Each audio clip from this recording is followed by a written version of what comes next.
Olá, gente, boa noite, bem-vindos.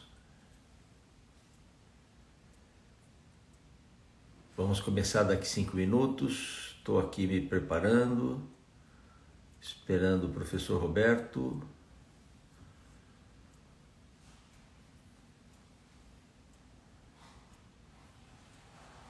Muito bem, professor, aí você me manda Yoga Devi, solicitação, transmitir ao vivo. Acertei, Roberto.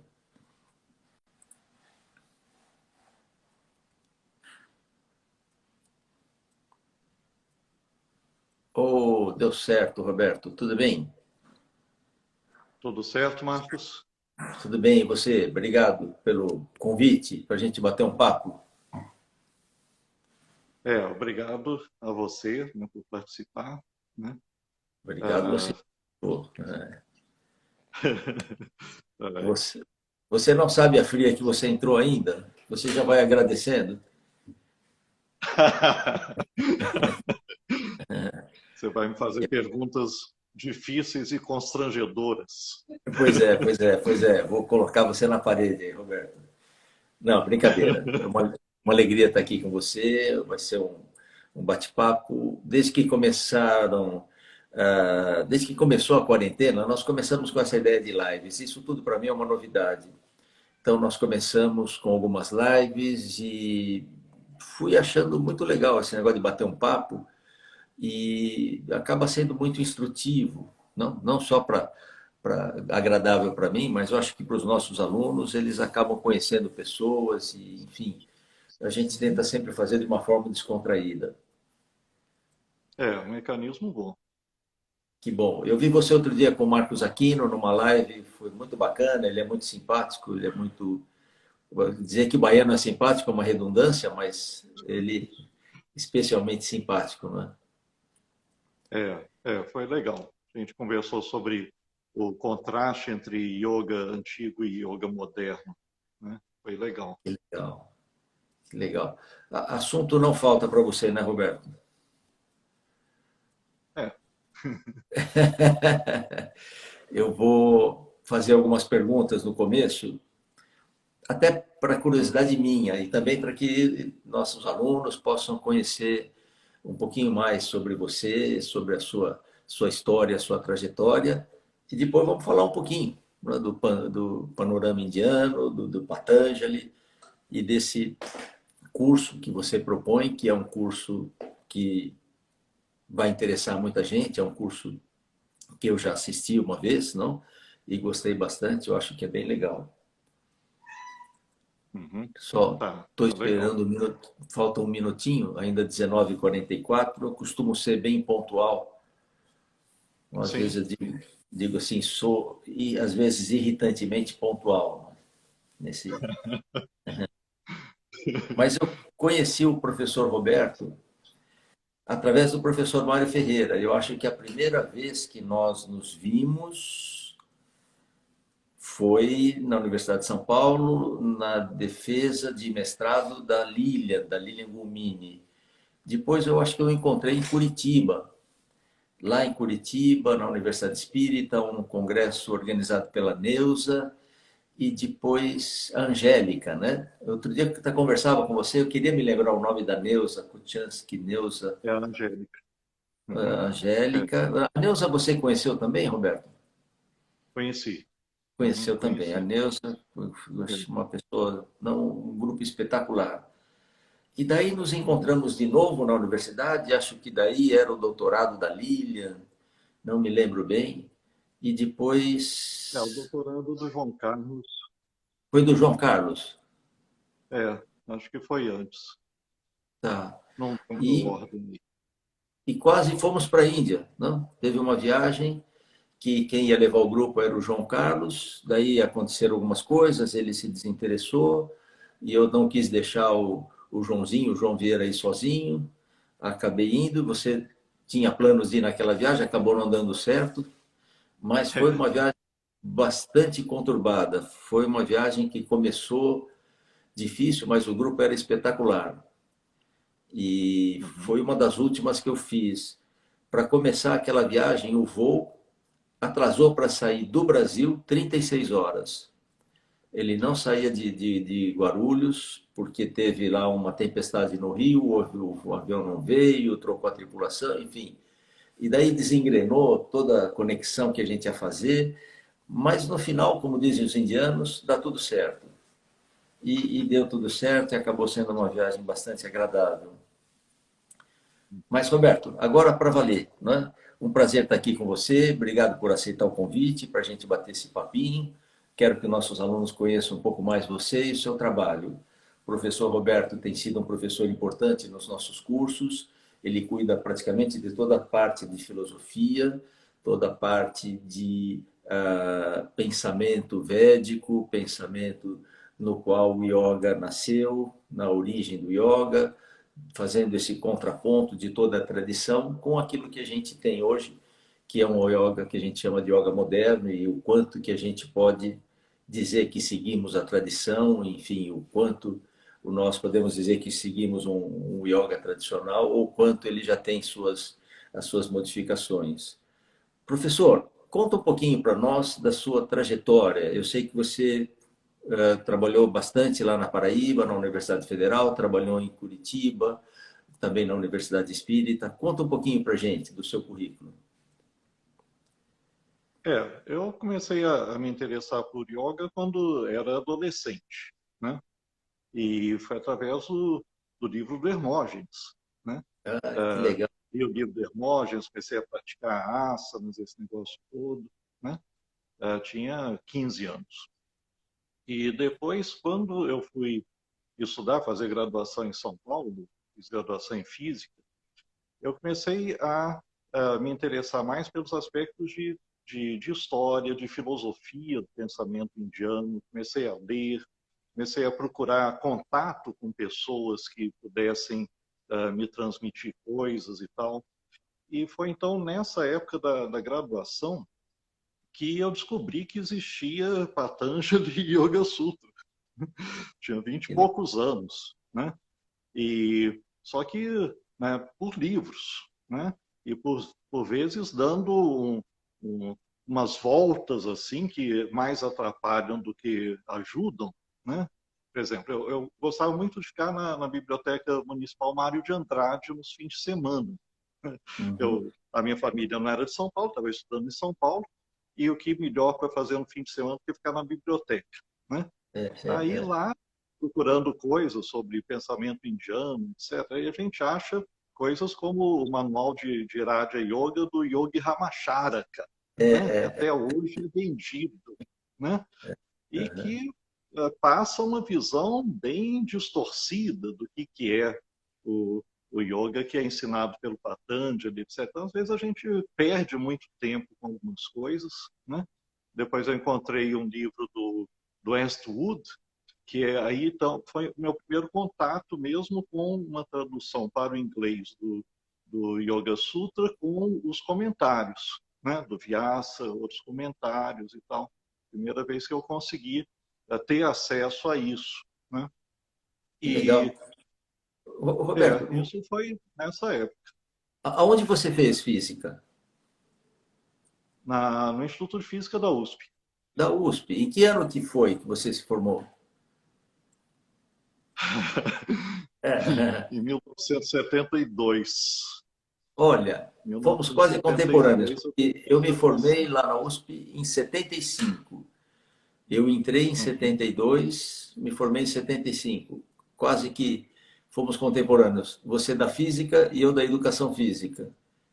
Isso, isso. Eu, eu tive alunos lá na física, dos 35 anos que eu trabalhei lá, e eles diziam ver total relação do yoga com a física, coisa que eu nunca percebi.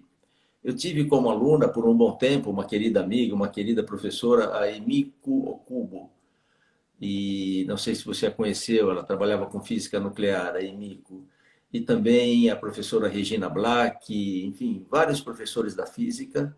E eles diziam, não, mas existe muita conexão da física com yoga. Eu disse assim, não vejo isto.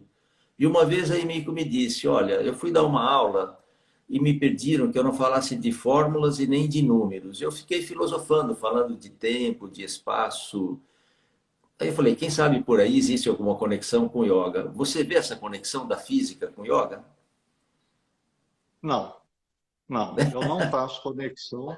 Não, para mim são coisas, são mundos separados, né? São Aham, duas coisas que eu gosto, mas cada uma no seu lugar, né?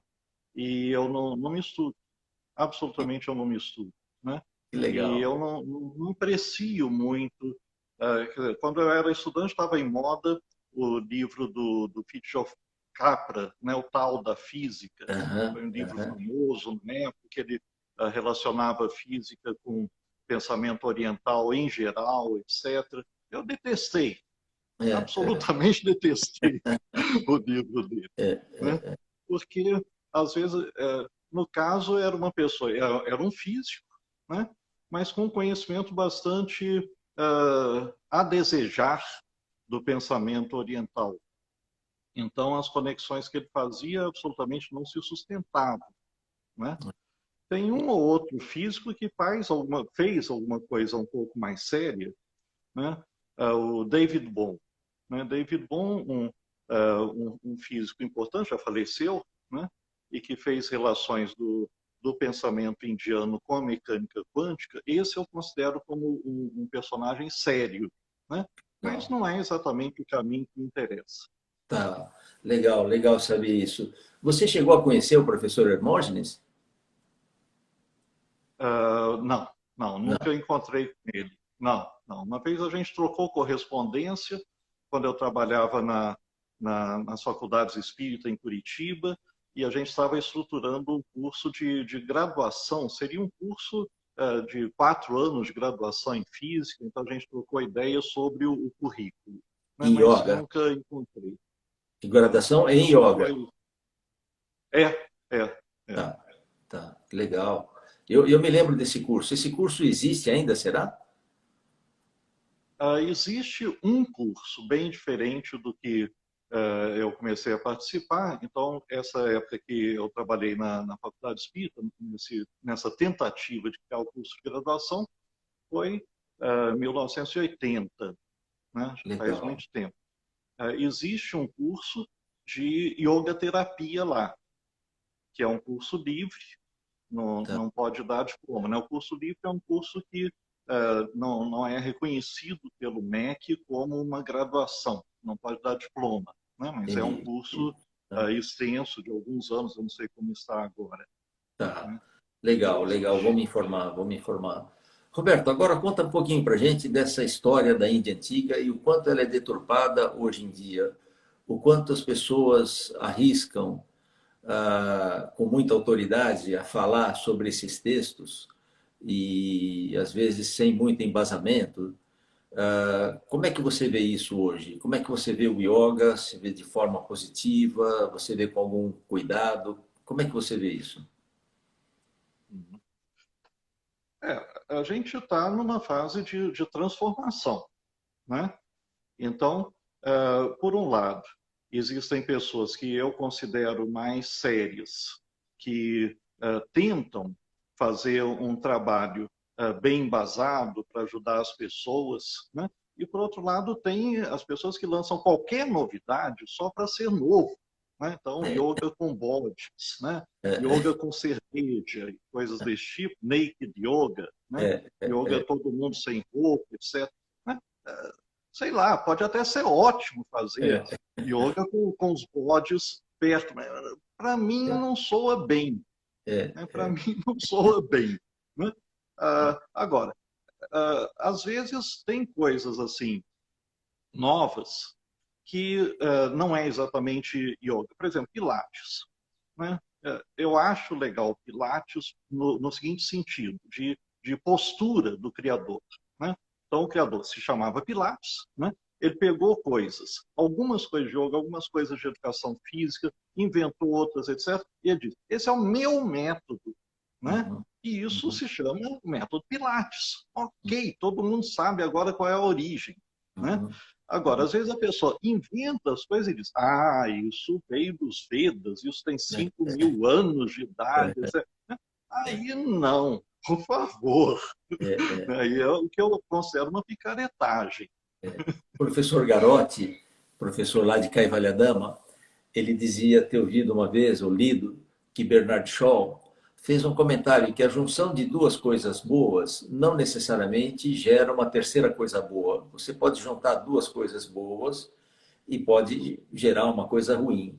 E que uma vez ele foi entrevistado por uma jornalista muito bonita. Eu não tenho nenhuma foto, não sei como era Bernard Shaw, mas diz que ele não era, não, o mérito dele não era beleza, ele não era a pessoa mais bonita do mundo. Mas essa jornalista era muito jovem, bonita, e disse a ele: Puxa, professor, o senhor já imaginou se nós tivéssemos um filho juntos e ele nascesse com a sua inteligência e com a minha beleza? Que criança formidável não seria? Ele disse: Mas poderia ele nascer com a minha beleza e com a sua inteligência? E aí seria um desastre, né? Então, juntar duas coisas Exato. boas pode não dar uma terceira coisa boa, não é? O que você É, considera, assim, para que a gente consiga ser um bom praticante de yoga, o conhecimento necessário para a gente usufruir, poder tirar da prática mais proveitos? Eu quero dizer assim, a gente nas academias pratica muito asanas e muita gente entende que o yoga se resume à prática dos asanas. O que seria, no seu entender, como um estudo complementar para aquele que é um bom praticante, para que ele possa se aproveitar um pouco mais? Que textos você acha? Textos de Patanjali, textos de Hatha Yoga? O que você acha que seria legal? depende do objetivo da pessoa. As pessoas que procuram as academias, os institutos de yoga, elas normalmente o que estão procurando são asanas, né? E as preocupações são ter mais flexibilidade, ter bem-estar, ter saúde, coisas desse tipo. Bom, para esse perfil, né, não é necessário a pessoa ficar se aprofundando em textos antigos e, né, estudar obras antigas, Bhagavad Gita, Patanjali, etc. Mas o que a gente observa é que mesmo as pessoas que começam com esse objetivo mais, vamos dizer, de saúde, físico, etc., começam depois a perceber que yoga é alguma coisa a mais. Né? Isso também vai depender muito do professor, do instrutor ou da instrutora. Né?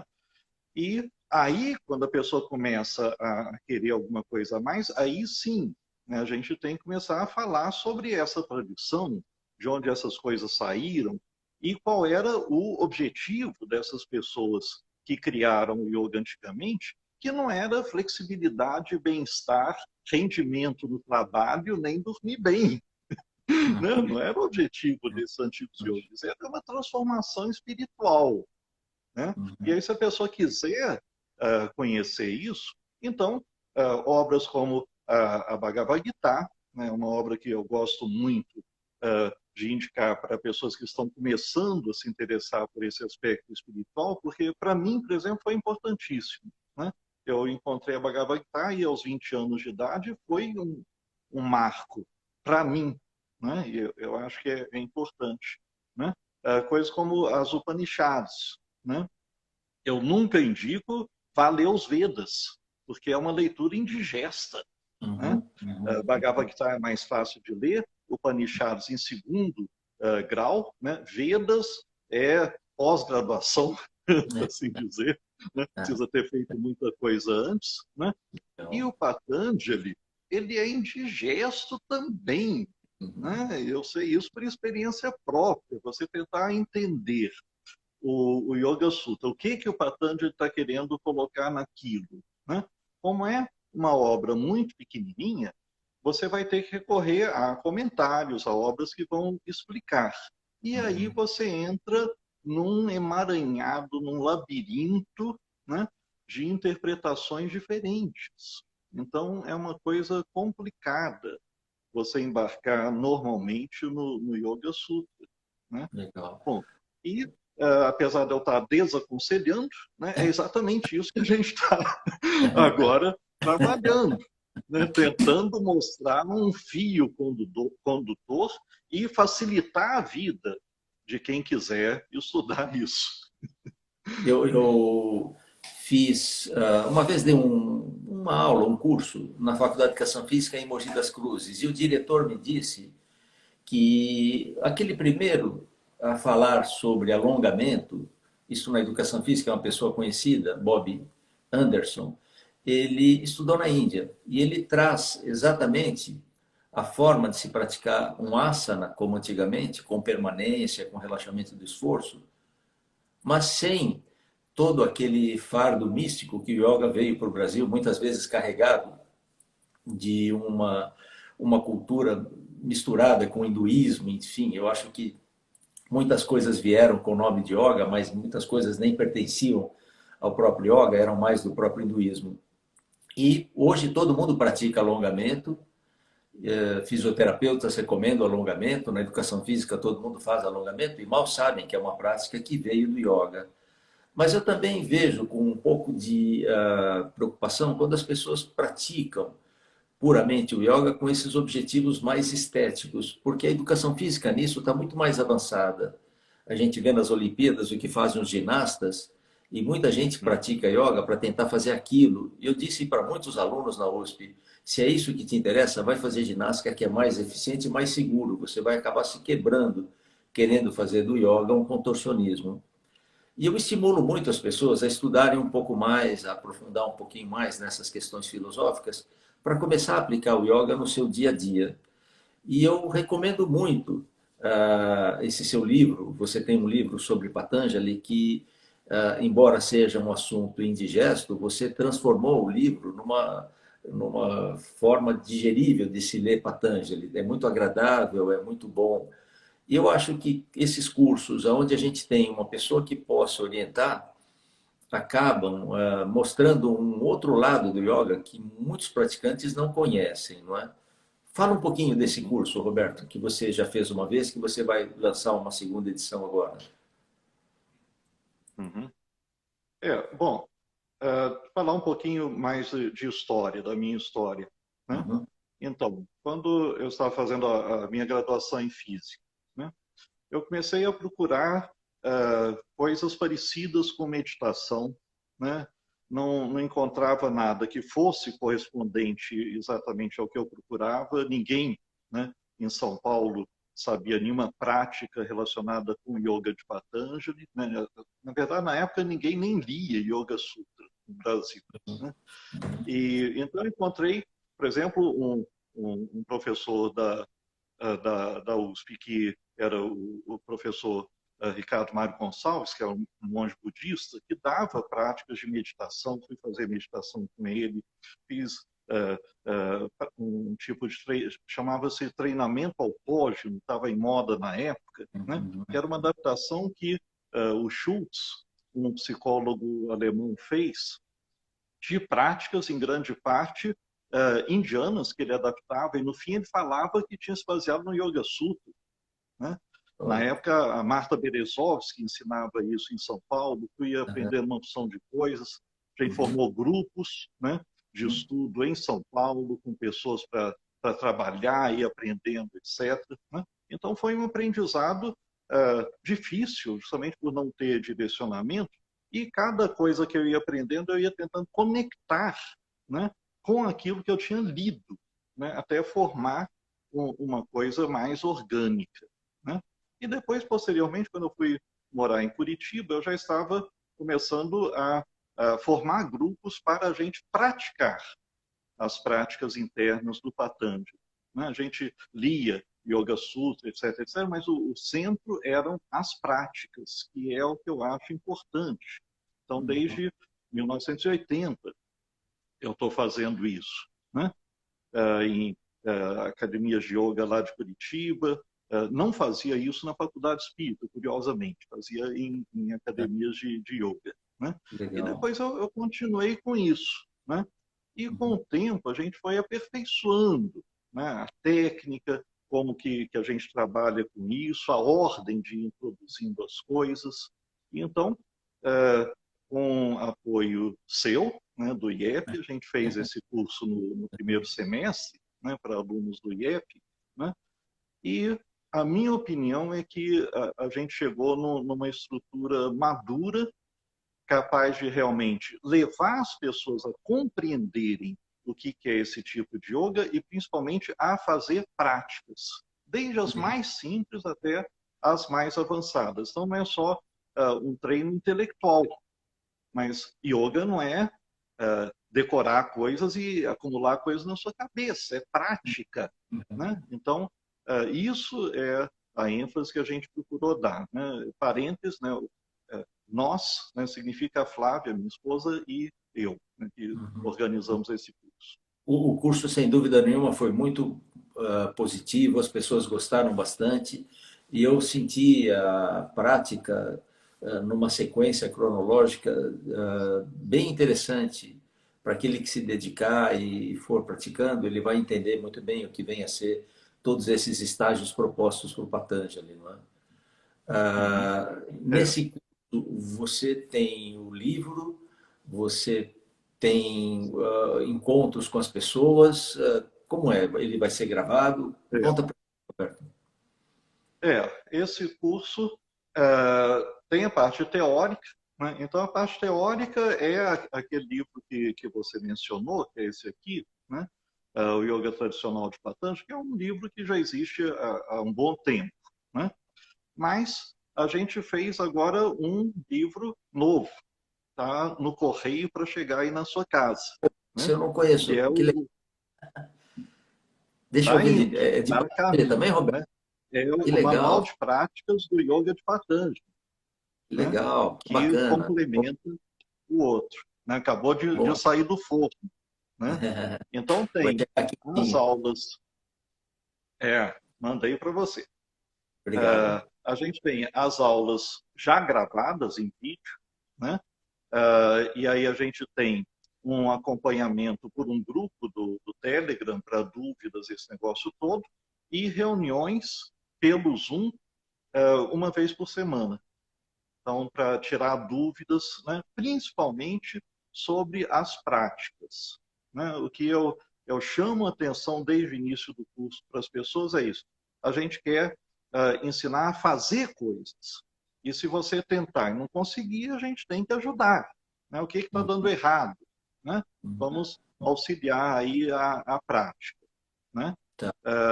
Precisa de teoria? Também precisa de teoria. Né? Mas eu acho que o diferencial que a gente está oferecendo é uma metodologia de ensino da prática, né? Começando com coisas muito simples. A pessoa pode até pensar nisso. Nossa, mas que coisa boba começar com isso. Né? Mas a gente vai até as coisas mais avançadas. Né? E aí é um aprendizado gradual, como você aprender um idioma, qualquer coisa assim. Que legal, Roberto. E você acha que nesse período que o curso se propõe, se a pessoa ela consegue seguir as práticas, ela vai assistir todas as aulas, participar dessas reuniões que eu achei que eram imprescindíveis porque eram um momento ao vivo com você e muitas vezes a dúvida de um era a dúvida da gente também, então eu sempre achei muito legal esse momento de perguntas e respostas, não é? Você acha Uhum. que a pessoa consegue compreender muito bem o que vem a ser as técnicas propostas por Patanjali? Consegue compreender, né? A pessoa tem pessoas que, obviamente, em tudo tem mais facilidade, outras têm mais dificuldade, né? E por isso mesmo a gente vai dando esse acompanhamento, né? Então, no caso, esse livro novo, esse manual aqui, ele vai acompanhando o curso, né? Módulo por módulo. Cada capítulo se refere a um módulo, né? O que você vai estudar? O que você vai praticar? Descreve de novo as práticas que nas aulas já foram explicadas, né? Dá dicas de como você estruturar a prática, a sua prática em casa, porque tem que praticar em casa, Legal. né? Sim, Qualquer sem dúvida. coisa para a gente aprender tem que praticar. Uhum. Eu comecei com yoga na Faculdade de Educação Física. Como eu te falei, eu me formei em 75, eu entrei em 72. E havia yoga como disciplina optativa na Faculdade de Educação Física. Era dada por Dona Inês, professora Inês Novaes Romeu, e ela também Uhum. começou a dar algumas aulas no CPUSP. E aí eu me interessei, fui para a Índia, mas somente quando eu cheguei na Índia. Eu comecei a estudar yoga com Dona Inês em 75. Só fui para a Índia em 79. E aí que eu tive contato com o Patanjali, eu falei, nossa, não conhecia, mas eu vi que boa parte dos alunos que estavam lá já tinham um certo contato com a literatura. Embora eu tivesse boa destreza e conseguia fazer bem os exercícios, talvez até por ser da educação física, eu não tinha, com relação ao conhecimento filosófico, nada. Não é? Tudo para mim foi uma novidade. Não é Patanjali, olha, e aí os textos de Hatha Yoga, mal sabia qual era uma corrente, qual era outra corrente, o que dizia uma, o que dizia outra. Bhagavad Gita, tinha lido alguma coisa, porque o Raul Seixas cantava a música, né, do Bhagavad Gita, e, enfim, Isso. essa era a minha cultura oriental, era baseada nisso, e muito do Ramacharaka, não é, que você disse. Mas aí É, foi um banho, né? Nossa, isso é o yoga, não é? Esse é o yoga. E eu tento passar um pouco nas minhas aulas, nas práticas, esses conceitos, mas na prática, não é? Obviamente eu não paro a prática assim, agora eu vou explicar que há tantos séculos atrás apareceu um homem chamado Patanjali, que não sei o quê, porque o aluno não está interessado, ele vai ali para fazer a prática, mas eu tento, na própria prática, passar para ele conceitos sobre yamas e niyamas, um pouquinho sobre o conceito de concentração, enfim, um pouco sobre pratyahara, na própria aula em si. Mas tendo um curso onde o aluno possa parar para refletir, eu acho que é muito melhor, não é? Eu acho que tendo um curso que siga paralelamente, vai dar um apoio, um suporte para que ele entenda muito melhor o yoga, não é? é uma opção para quem tem interesse, né? Então, é um curso, são 25 horas de aula, né? Das aulas gravadas, mais os encontros, etc. Então, é uma coisa bastante profunda e para quem tem interesse, dá para avançar muito, né?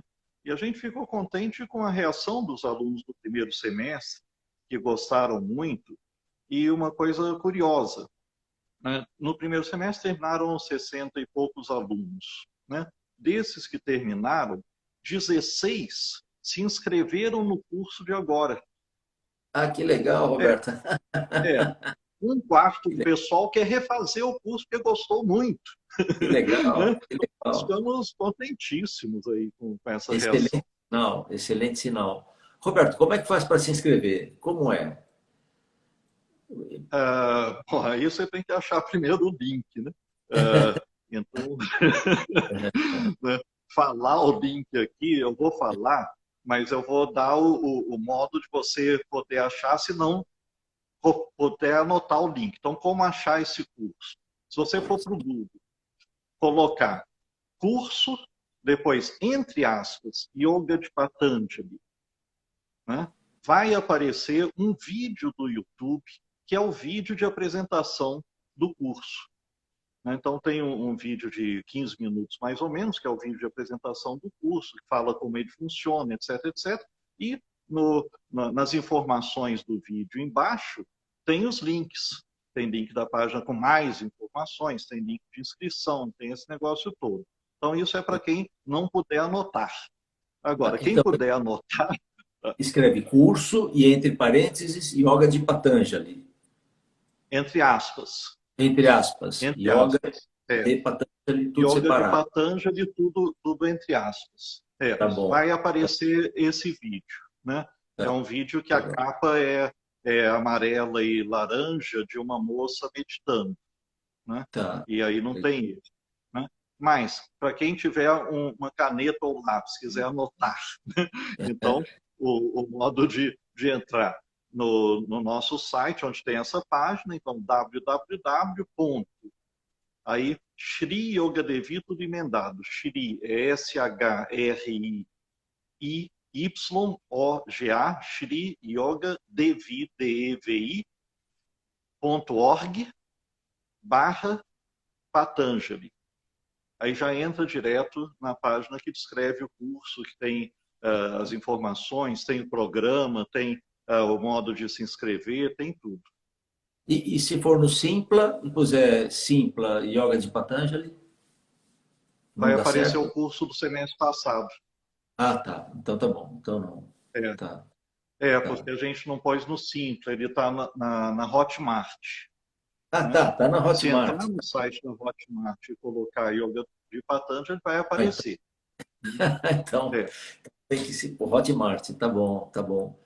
Roberto, me conta é, mais uma coisa, curiosidade minha. Você já me contou uma vez, eu me esqueci. Como você conheceu o professor Mário Ferreira? foi em torno de 1980, né? Eu estava nessa época estruturando essa tentativa do curso de graduação de yoga lá na Faculdade Espírita. E a gente tinha, eu criei um currículo extremamente ambicioso, né? Você imagina, eram 2.000 horas para formar professores de yoga, 2.000 horas de aula.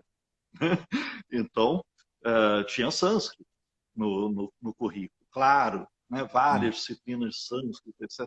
E aí eu estava procurando, mas quem que vai dar aula de sânscrito, né?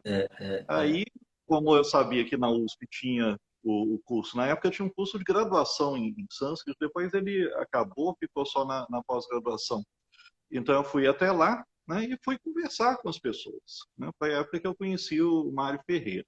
Né?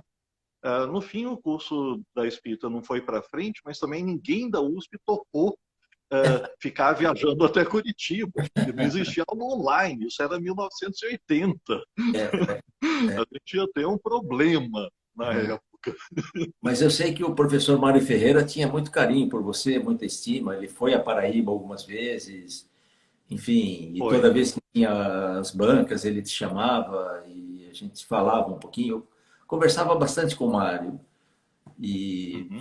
posso até dizer que era um querido amigo. Mas ele tinha É, você aí em altíssima estima, não é?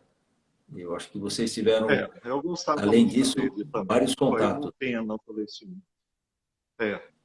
É, foi uma pessoa assim muito importante dentro do contexto do ensino do sânscrito no Brasil. Né? Foi uma perda muito grande o falecimento dele há poucos anos.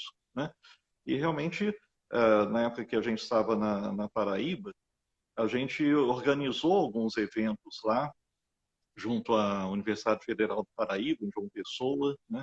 E ele concordou em participar, etc.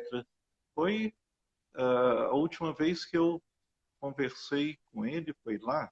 Acho que sim, de conversar pessoalmente, acho que foi na Paraíba. É, uma perda mesmo. Mas ele deixou aí bons seguidores, pessoal tocando Sim. também as disciplinas, enfim. Eu não sei como é que andam as coisas na Universidade de São Paulo, mas até que eu saiba, a Lilian tá indo muito bem, está fazendo um bom trabalho por lá.